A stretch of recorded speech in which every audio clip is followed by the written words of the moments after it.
how the game be. I can't let them change me, cause on Judgment Day, you gon' blame me. Look, God, it's the same me. I think I had about a 10-minute ride to the hotel, and I fell asleep at the wheel, and I was woken by a steering wheel hitting my mouth at 50 miles per hour.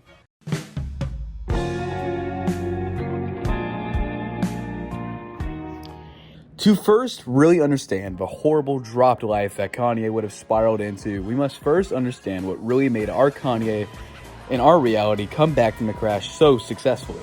In our timeline, the 2002 car crash wasn't a roadblock, it was the fuel for Kanye's future life. Through the wire.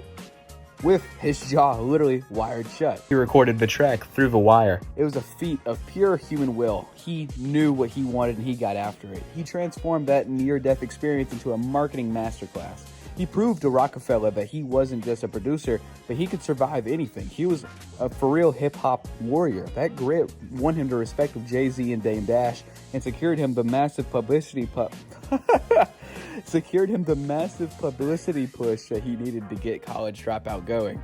Now imagine if Ye never had any of those qualities. What if he never learned to turn pain into art and tragedy to triumph?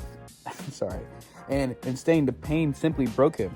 In this reality, the crash isn't just a broken jaw. Imagine the engine block of that Lexus entering the cabin, and instead of a clean break, he suffers a traumatic brain injury and a shattered orbital bone, leaving him partially blind in one eye and struggling with chronic debilitating migraines. I've known people that have struggled with less severe migraines, and it is a for real toll on their entire life. So imagine this is plaguing him constantly. Imagine trying to make music with that.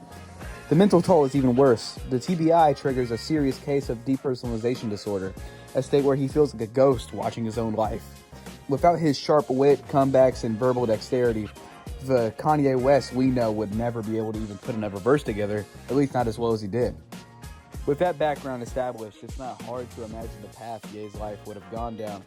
After being dropped by the industry and being seen as damaged goods who can no longer perform, Rockefeller quietly buys out of his contract and drops him before 2003 ends. Then the next aspect is the social exile. Being not the old Kanye, not having his own charms, his relationships crumble. He becomes a recluse in a small apartment, spending his remaining production royalties on painkillers and experimental treatments. I mean, imagine people who already struggle with drugs, imagine having this kind of horrible symptoms going on to them on the daily.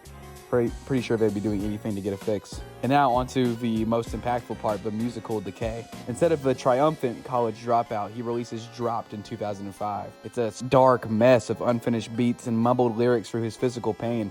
Of course, Kanye would already have the songs that he finished, well, partially finished before his car crash, like Jesus Walks being carried around in his Louis Vuitton backpack, but they weren't finished and not the versions we know today, so the album would probably be weirdly cobbled together with a pre-crash and a post-crash Ye fusing together to make this weird depression, pitched down, this dark album that probably wouldn't be very well received.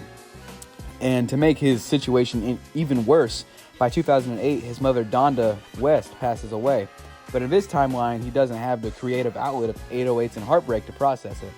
He descends into the terrible ass life era, where a period of erotic, aggressive public outbursts that lack any of the genius to justify them.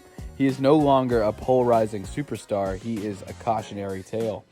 People do not love Kanye and do not defend him for spiraling out of control in public. He's simply just, well, repulsive. No one really likes him anymore, and, well, we'll leave it there. If you guys want a part 2 about me covering the terrible ass life era or the Thank God for Drugs ending, then let me know. I hope you enjoyed this kind of creepypasta-esque Kanye West tale, and thank you so much for watching.